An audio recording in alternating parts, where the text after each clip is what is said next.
ನಮಸ್ಕಾರ, ರಿವ್ಯೂ ಚಾನಲ್ಗೆ ಸ್ವಾಗತ. ನಾನು ಸೌಖ್ಯ ಗಾಂವ್ಕರ್.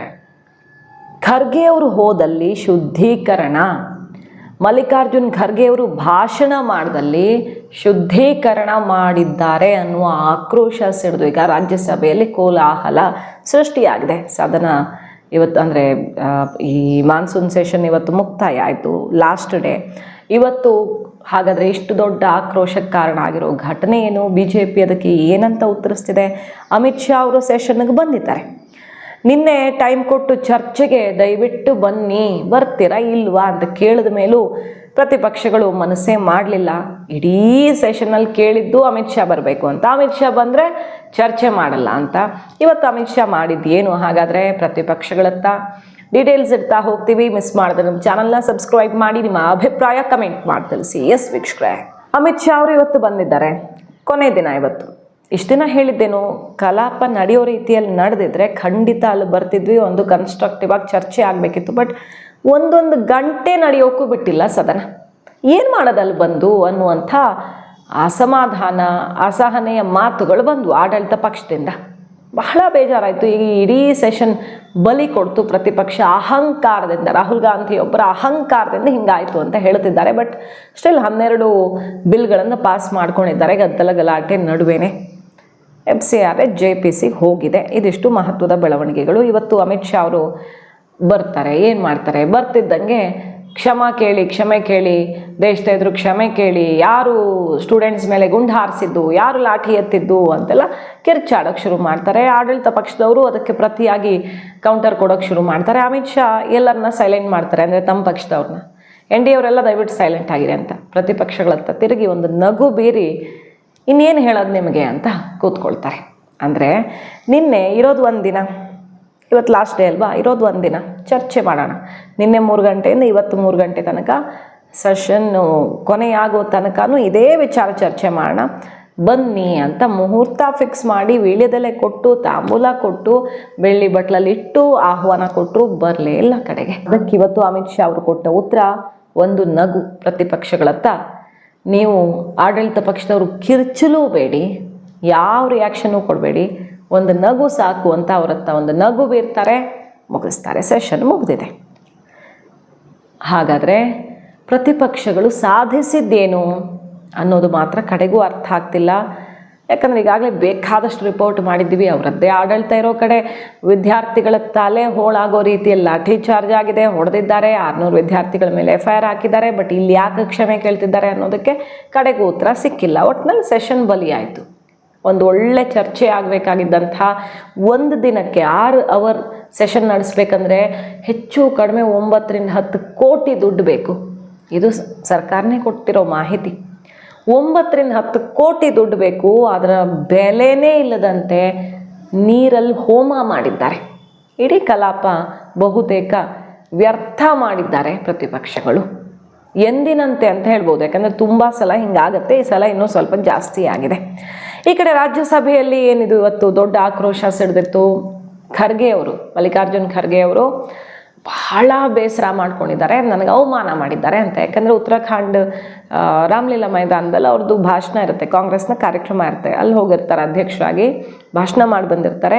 ಅದು BJP ಆಡಳಿತ ಇರುವಂಥ ರಾಜ್ಯ. ಅಲ್ಲಿ ಬಲಪಂಥೀಯ ಕೆಲವು ಸಂಘಟನೆಗಳು ಬಂದು ಅವರು ಭಾಷಣ ಮಾಡಿರೋ ಜಾಗನ ಶುದ್ಧೀಕರಣ ಮಾಡಿದಾರಂತೆ. ಹೋಮ ಹವನ ಎಲ್ಲ ಮಾಡಿ ಶುದ್ಧೀಕರಣ ಕಾರ್ಯ ಮಾಡಿದ್ದಾರೆ. ಸೊ ನನ್ನ ಜಾತಿಯನ್ನು ಅವಮಾನಿಸ್ತಿದ್ದಾರೆ, ನನ್ನ ಭಾಷಣ ನಡೆದಿರೋ ಜಾಗನೇ ಶುದ್ಧ ಮಾಡಬೇಕು ಅನ್ನುವಂಥ ಧೋರಣೆ ತಾಳ್ತಾರೆ. ಅಂದರೆ ಇದಕ್ಕಿಂತ ಹೀನಾಯವಾದ ಪರಿಸ್ಥಿತಿ ಸಮಾಜದಲ್ಲಿ ಇವತ್ತು ನೋಡೋಕ್ಕೆ ಸಾಧ್ಯ ಇಲ್ಲ. ಅತ್ಯಂತ ಹೀನಾಯವಾಗಿ ಅವಮಾನಿಸಿದ್ದಾರೆ ಅಂತ ಬೇಜಾರು ಮಾಡ್ಕೊಂಡಿದ್ದಾರೆ. BJP ಅವರು ಇದನ್ನು ಮಾಡಿದವರು ಅನ್ನೋ ರೀತಿ ಬೆರಳು ತೋರಿಸಿದ್ದಾರೆ. ಅದಕ್ಕೆ JP ನಡ್ಡಾ ಅವ್ರ ಕೌಂಟರು, ಈ ಘಟನೆ ಅಂತೂ ದುರದೃಷ್ಟಕರ. ಯಾರು ಮಾಡಿದ್ರು ಅಷ್ಟೇ ಬಹಳ ಬೇಸರದ ಸಂಗತಿ. ಈ ದೇಶದಲ್ಲಿ ಇಂಥದ್ದೆಲ್ಲ ನಡಿಬಾರ್ದು. BJP ಮಾಡಿದೆ ಅಂತ ಹೆಂಗೆ ಹೇಳ್ತೀರಾ? BJP ಅಂತೂ ಇಂಥದ್ದನ್ನ ಸಪೋರ್ಟ್ ಮಾಡಲ್ಲ. ಅಲ್ಲಿ ಏನಾಗಿದೆ, ಯಾರು ಮಾಡಿದ್ದಾರೆ, ಯಾರೇ ಮಾಡಿದ್ರು ತಪ್ಪು, ಅದ್ರ ಬಗ್ಗೆ ಬೇಕಾದರೆ ಆ್ಯಕ್ಷನ್ ತಗೊಳ್ಳೋಣ. ಆದರೆ BJP ಮಾಡಿದೆ ಅಂತ ಹೇಳಬೇಡಿ, ರಾಜಕೀಯ ಬೆರೆಸುವಂಥ ಪ್ರಯತ್ನ ಬೇಡ. ಬಟ್ ಇದು ವಿಷಾದಕರ. ಇಂಥದ್ದೊಂದು ಘಟನೆ ಎಲ್ಲೇ ನಡೆದ್ರೂ ಅತ್ಯಂತ ಕೀಳು ಮಟ್ಟದ ಅಭಿರುಚಿ ಇರೋರು ಮಾತ್ರ ಮಾಡಕ್ಕೆ ಸಾಧ್ಯ ಅಂತ BJP ತಿರುಗೇಟ್ ಕೊಟ್ಟಿದೆ. ಸೊ हल्द्वानी में पब्लिक स्पीच में रामलीला मैदान में रामलीला स्टेज पे भाषण किया। मेरे स्पीच होने के बाद कल वो लोग बीजेपी के लोग सब मिलके हवन करके उस स्टेज का शुद्धिकरण करने का काम किए। इस तरह की एक्टिविटी को भारतीय जनता पार्टी कभी भी सब्सक्राइब नहीं करती है। मैं भर्त्सना करता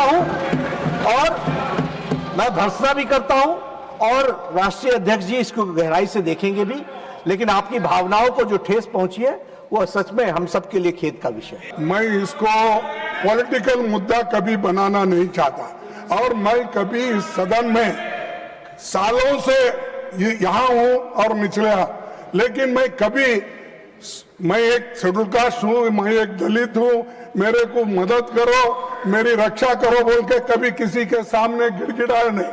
आपको हमारी बात सुननी पड़ेगी। सब I understand. I am giving you a lot of time. Let me complete this. I am coming back to you. I understand. If Kharge ji is insulted, that means everyone is insulted. Why you are shouting? I am coming back to you. I am telling. I am coming back to you.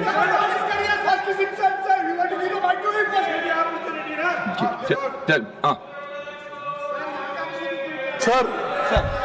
Sir, बड़े दुख के साथ कहना पड़ता है, मैं हल्द्वानी में public speech में रामलीला मैदान में रामलीला स्टेज पे भाषण किया और लाखों लोग वहां पर थे।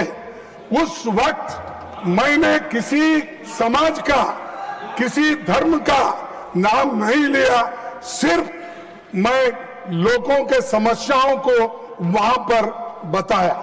लेकिन मेरे स्पीच होने के बाद कल वो लोग बीजेपी के लोग सब मिलके हवन करके उस स्टेज का शुद्धिकरण करने का काम किए। ये you might have read in the newspaper. Is it the way in democracy? How you are protecting the constitution? That too, I am a leader of opposition. I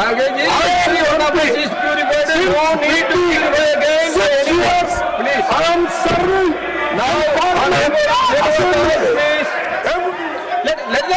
Let them respond. You please take your seat. Let the leader of the house to respond. No, this is what the issue raised by you is very important. Let the government respond. Sir, please let them respond. Yes, let them respond.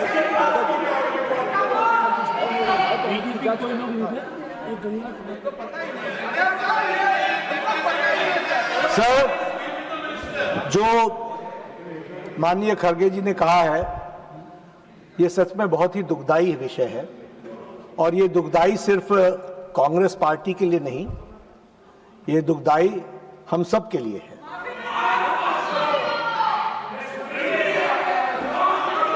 BJP, क्योंकि खड़गे साहब ने कहा कि BJP के लोग थे, मैं स्पष्ट करना चाहता हूं, यहां राष्ट्रीय अध्यक्ष जी भी बैठे हैं और मैं भी पूर्व राष्ट्रीय अध्यक्ष रहा हूं। BJP does not subscribe to such activities, never. लेकिन आपने कहा है हम इसकी तहकीकात भी करेंगे, लेकिन मैं आपको विश्वास दिलाता हूं।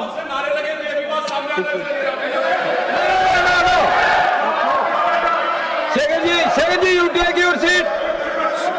Tarun Suk, when the leader of the house is on his legs, why you are shouting?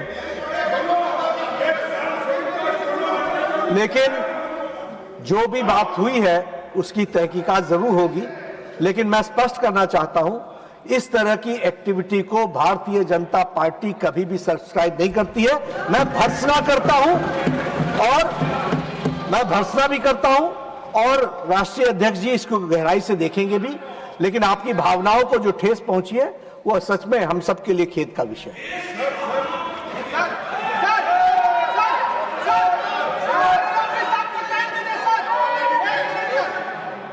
Yes. Sir, मैं इसको पॉलिटिकल मुद्दा कभी बनाना नहीं चाहता और मैं कभी इस सदन में सालों से यहाँ हूँ और निचले, लेकिन मैं एक शेड्यूल कास्ट हूँ, मैं एक दलित हूँ, मेरे को मदद करो, मेरी रक्षा करो बोल के कभी किसी के सामने गिड़गिड़ाया नहीं। मैं लड़ने की शक्ति है, मैं लड़ता हूँ, लेकिन तुम मुझे अनटचेबिलिटी का ये करके शुद्धिकरण करके अपमान करते हो। ಬಹಳಷ್ಟು ವಿಚಾರಗಳಿವೆ, ದೇಶದಲ್ಲಿ ಸಮಸ್ಯೆಗಳು ತುಂಬಾನೇ ಇವೆ. ನೋಡಿ ಸರ್, ನಿಮ್ಮ ಆಡಳಿತ ರಾಜ್ಯಗಳಲ್ಲಿ ಏನೇನಾಗ್ತಿದೆ ಅಂತ ತೋರಿಸಿದ್ರೆ, ಖರ್ಗೆ ಅವ್ರು ನಿನ್ನೆ ಏನು ಹೇಳಿದ್ರು, ಸಮಸ್ಯೆಗಳು ಬೇಕಾದಷ್ಟು ಇರ್ತವೆ, ನಮಗೆ ಈಗ ಈ ವಿಷಯ ಡೆಲ್ಲಿದಷ್ಟೇ ಆನ್ಸರ್ ಬೇಕು ಅಂತ ಹೊರಟು ನಿಂತಿದ್ರು. ಇವೆಲ್ಲವೂ ದೊಡ್ಡ ಮಟ್ಟದಲ್ಲಿ ಇಡೀ ಸೆಷನ್ನಲ್ಲಿ ದೇಶದ ಮುಂದೆ ತೆರೆದುಕೊಂಡಿದೆ. ಲಾಸ್ಟ್ ಡೇ ಹಲವಾರು ವಿಚಾರಗಳಿಗೆ ಸದನದಲ್ಲಿ ಮತ್ತೆ ಅದೇ ಗದ್ದಲ, ಅದೇ ಕೋಲಾಹಲ ಸಮಾಪ್ತಿಯಾಗಿದೆ ಸೆಷನ್. ಮಾಹಿತಿ ಇಷ್ಟ ಆಗಿದ್ರೆ ಮಿಸ್ ಮಾಡಿದ್ರೆ ನಮ್ಮ ಚಾನಲ್ನ ಸಬ್ಸ್ಕ್ರೈಬ್ ಮಾಡಿ, ನಿಮ್ಮ ಅಭಿಪ್ರಾಯ ಕಮೆಂಟ್ ಮಾಡಿ ತಿಳಿಸಿ. Thank you.